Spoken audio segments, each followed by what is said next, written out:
औरत की प्रतीक्षा में चांद। उस रात आसमान को एक तक ताकते हुए वो जमीन पर अपने बच्चों और पति के साथ लेटी हुई थी। उसने देखा आसमान स्थिर, शांत और सूनेपन से भरा है। तब वह कुछ सोचकर अपनी चूड़ियां, बालियां, बिंदी और थोड़ा सा काजल उसके बदन पर टांक आई और आसमान पहले से ज्यादा सुंदर हो गया। रात के आधे पहर जंगल के बीच जब सब कुछ पसर गया था, छोटी छोटी पहाड़ियों की तलहटी में बसे इस गांव से होकर गुजरती हवाओं को वो अपने बच्चों और पति के लिए तराश रही थी। उसी समय चांद उसके पास चुपके से आया और बोला, सुनो, हजारों साल से ज्यादा हो गए हैं एक ही तरह से उठते बैठते चलते खाते पीते और बतियाए हुए। तुम्हारा हुनर मुझे नए तरीके से सुंदर और जीवंत करेगा। तुम मुझे तराश दो। वो औरत अपने बच्चों और पति की ओर देखकर बोली, मैं कुछ देर पहले ही पति के साथ खेत से काम करके लौटी हूं और अभी अभी अपने बच्चों और पति को सुलाई हूं। सब सो रहे हैं। अब मुझे ही घर की पहरेदारी करनी है, इसलिए जब मैं खाली हो जाऊं तब तुम्हारा काम कर दूंगी। अभी तुम जाओ। और चांद चला गया उस रात औरत की प्रतीक्षा में। चांद आज भी उस औरत की प्रतीक्षा में है। औरत की प्रतीक्षा में चांद, ये कविता मैंने आपको सुनाई। ये अघोषित उल गुलान नाम का कविता संग्रह है अनुज लुगुन का। कमाल के कवि हैं अनुज लुगुन। उनका ये नया कविता संग्रह आया है जिससे मैं आपको आज कविताएं सुना रहा हूं, उससे मैं आपका परिचय करा रहा हूं। तमाम शोषित वंचित वर्ग के लिए कविताएं लिखते हैं, सब तरह की कविताएं लिखते हैं। आदिवासियों के मसलों को लेकर बहुत जागरूक हैं, उनके बारे में बात करते हैं। तो मैं जो कविताएं सुनाऊंगा इसमें कुछ वैसी ही कविताएं। अब गुरिल्ले का आत्मकथन। अब आप ये देखिए, कविताएं बहुत सारी कविताएं हैं, मैं कुछ सुना देता हूं। मैं कविता की खोज में हूं जो ढूंढ निकाले युद्ध के मैदान में लैंडमाइंस, बारूदी सुरंग और छुपे हुए हमलावरों को। एक बच्चे की तरह जो अपने मृत माता पिता और स्वजनों के साथ ही उस कविता के लिए रो रहा है जो उसे वहां से बाहर निकाले। दूसरी कविता है इसी शीर्षक से, गुरिल्ले का आत्मकथन। क्या युद्ध हवाई जहाजों, युद्धपोतों, टैंकों और अंततः दो राष्ट्राध्यक्षों के बीच उनके हस्ताक्षर से लड़ा जाता है? मैं सोचता हूं, अगर हां तो हम कौन सी परिस्थितियों में जी रहे हैं? मैं अपनी बात मीडिया और पत्रकार बंधुओं से कहता हूं, वे हंसते हैं कि यह मेरी मूर्खता है। उनके लिए इससे हास्यास्पद और क्या हो सकता है कि मेरे घर की मुर्गियां खो गईं, सुअर दड़बों सहित गायब हैं, हल जोतते बैल या तो खेत में समा गए हैं या खेत दब गए होंगे गोबर से, नदी अपना रास्ता बदलकर गांव में घुस गई होगी या पूरा गांव ही नदी में डूब गया है। लेकिन मैं अपने स्वजनों को खोजते हुए भटकता हूं और अखबार वालों को पहले से कई गुना ज्यादा विज्ञापन मिलने लगते हैं। मैं किसी राष्ट्राध्यक्ष को पत्र नहीं लिखूंगा, वो मेरा दोस्त नहीं है और ना ही वो मेरी प्रेम कहानी के बारे में कुछ जानता है। ये उसके लिए भी एक चुटकुला ही होगा कि मुझे अपनी मुर्गियों से प्रेम है, जंगली लतरों, फलों और पहाड़ों से प्रेम है। मैं सुअरों, बैलों, भैंसों और गिलहरियों के अचानक खो जाने से सदमे में हूं। वो तो इन सबको अलग अलग कर देखेगा, वो गाय के जीवन को अलग बांट देगा और वो हिंसा का कारण बन जाएगी। वो गंगा कहेगा और दूसरी नदियां सड़ जाएंगी। वो गिलहरी, जंगली भैंसे, हाथियों और हमें बांट कर बताएगा जीवन की परिभाषा, जबकि हम इनके साथ ही बेहतर दुनिया बसाना चाहते हैं। मेरे ऐसे पत्र पर वो हंसेगा और कहेगा कि हमारी दुनिया आदिमता की काली दुनिया है।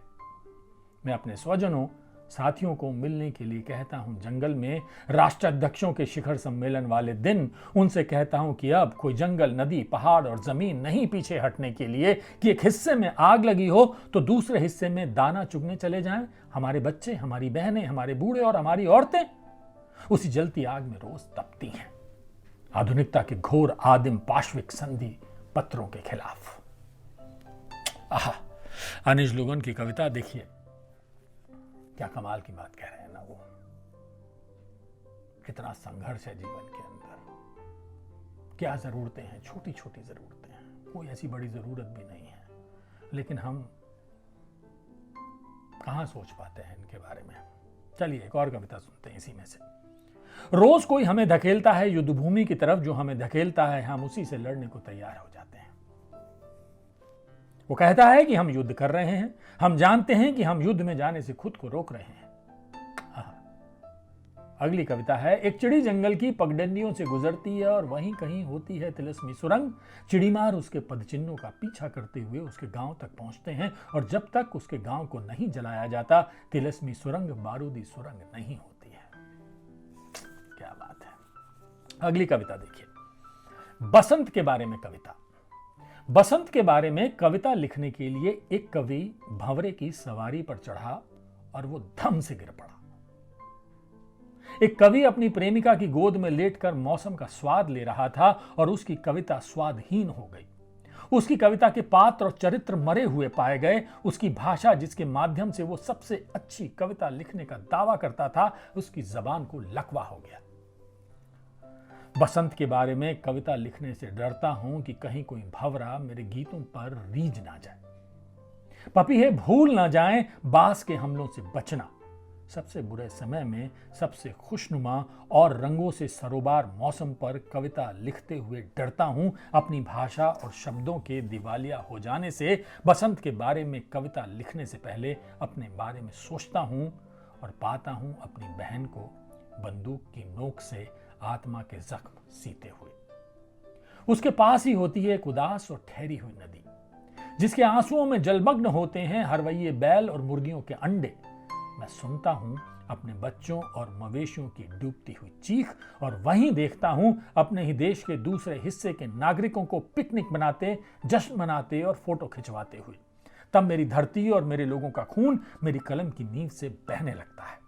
मैं विद्रोह करता हुआ पहाड़ की सबसे ऊंची चोटी पर पहुंचकर पेड़ों से कहता हूं, विदा करो पतझड़ को, अब और देर नहीं, ले आओ मेरी मां की आंखों में हंसी। पेड़ मेरी बात को गौर से सुनते हैं और ले आते हैं अपनी नई डालियों पर छोटी चिड़ियों और फूलों के गीत। जंगल में घुलने लगती है महुआई गंध। गिलहरी नृत्य करते हुए नेवता देते हैं पंडुकों को भी, लेकिन पंडुक संकोचवश केवल गीत ही गा पाते हैं। तब भी मैं लिख नहीं पाता हूं उनकी प्रशंसा में कोई कविता। बस उन्हें शुक्रिया कहता हूं कि उनके बीच अब भी हमारी पहचान बाकी है और वे हमें हमारी भाषा से पहचानते हैं। बसंत के देश में, बसंत के दिनों में बसंत के बारे में कविता ना लिखना अपराध है। जैसे किसी देश में रहते हुए उस देश के राजा के मिजाज की कविता ना लिखना और तब मैं कवि नहीं अपराधी होता हूं, जो बूढ़ी मां की आंखों में डूबते अपने गांव को बचाने के लिए समुद्र की पागल लहरों से टकरा जाता हूं। बसंत के बारे में कविता लिखने बैठा मैं बसंत के बारे में नहीं, अपने बारे में लिखता हूं। और कविता के शब्द जेल की अंधेरी कोठरियों को तोड़ते हैं, उसके अंदर कैद पतझड़ को विदा करने के लिए। ये कह रहा हूं ना, इनके जो सरोकार हैं वो हमसे या शहरों में रहने वालों से कितने अलग हैं अनुज लोगन के। ये हमें समझने की जरूरत है। इन कविताओं को मैं इसलिए पढ़ता हूं कि जो भी कविता के चाहने वाले हैं, अगर उनके कानों में जरा सी भी आवाज पहुंच रही है तो वो समझ सकें कि ऐसी भी एक दुनिया है जहां लोगों की जरूरतें बहुत कम हैं, उनकी ख्वाहिशें बहुत कम हैं, वो बहुत कुछ नहीं चाहते। वो अपने नदी, जंगल, जमीन चाहते हैं, उनकी रक्षा करना चाहते हैं बस। अघोषित उलगुलान इस कविता संग्रह का नाम है। चलिए मैं एक कविता और पढ़ देता हूं।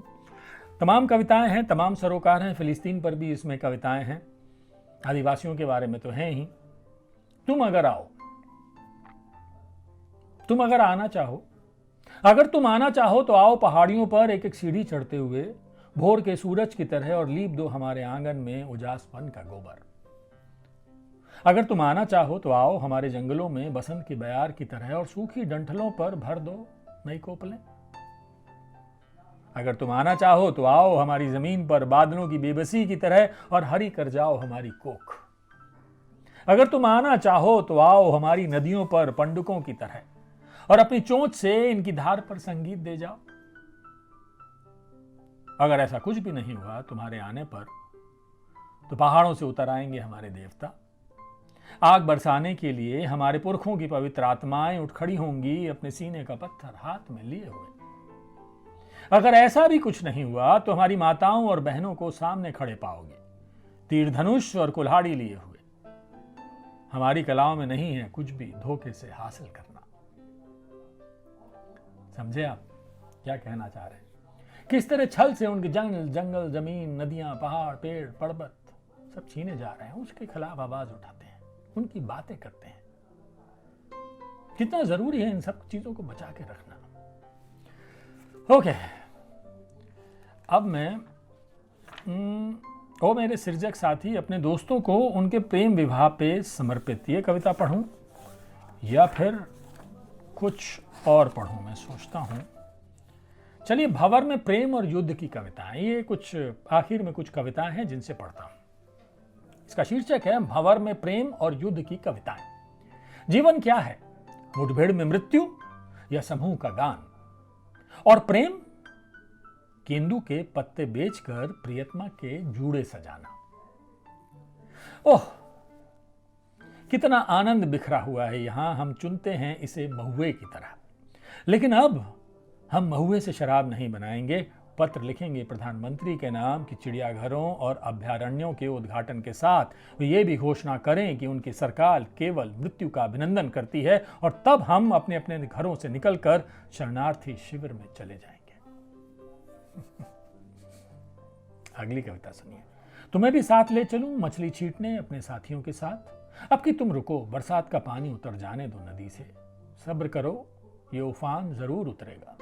बाढ़ से जोखिम भरा है मछुआरा जीवन। पानी फैला है हमारे चारों ओर, खेतों में, घरों में, पगडंडियों में। इसके शोर से सहम गए हैं जंगल के दरख्त। इसका बहाव घातक है। तुम रुको, तुम्हारे साथ मेरा बीज है गर्भ में। संभावनाएं हैं हम दोनों में, लेकिन अब कि तुम रुक जाओ। अभी एक और सपना पल रहा है, तुम मेरा इंतजार करना।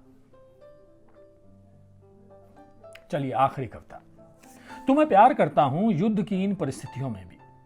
यह मुझसे कतई संभव नहीं कि इस जीवन में केवल प्यार करूं या न्याय और हक की लड़ाई में तुम्हें अकेला छोड़ दूं। या न्याय और हक की लड़ाई में तुम्हें अकेला छोड़ दूं संगी। ये लड़ाई तो हमें ही लड़नी होगी, और कोई नहीं आएगा हमारे लिए गीत गाने। हम संभव कर सकते कुछ भी, साथ रहते हुए, प्रेम करते हुए और लड़ते हुए। हम प्यार करते हुए भी लड़ाई जारी रख सकते हैं, और लड़ते हुए प्यार भी। हमें हिम्मत संजो कर रखनी होगी, जैसे कि हमने एक दूसरे को संजो रखा है एक दूसरे के दिल में। एक दिन जरूर हम पहाड़ की तराई पर एक दूसरे की बाहों में लेटे हुए सांझ की ललाई में पश्चिम से उभरते पक्षियों को घर की ओर लौटते देखेंगे, और इंद्रावती अपने बच्चों को दूध पिलाकर आत्मिक शांति से भर जाएगी। हाँ, यही उम्मीद लिए ही तो हम प्यार करते हैं एक दूसरे से, अपने बच्चों से, अपनी मातृभूमि से। हाँ प्रिय, ये उम्मीद आंखों में चमक तो पैदा करती है, लेकिन ये वैसी ही पथरीली है जैसे कि हमारी गोंडी किसी बाहरी के लिए। और जब प्रेम की वास्तविक जमीन पर होता हूं, तब मोर्चाबंदी के मैदान पर अपनी मृत्यु के ख्याल से तुम्हें और अधिक प्यार करने लगता हूं। तमाम कविताएं हैं, मैं इसको पढ़ता रहूं। अनुज लुगुन जी कमाल का लिखते हैं। ये कविता संग्रह अघोषित उल गुलाम राजकमल पेपरबैक से आया है।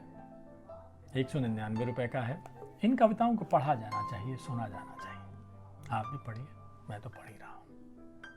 और चलते हैं इश्क करना।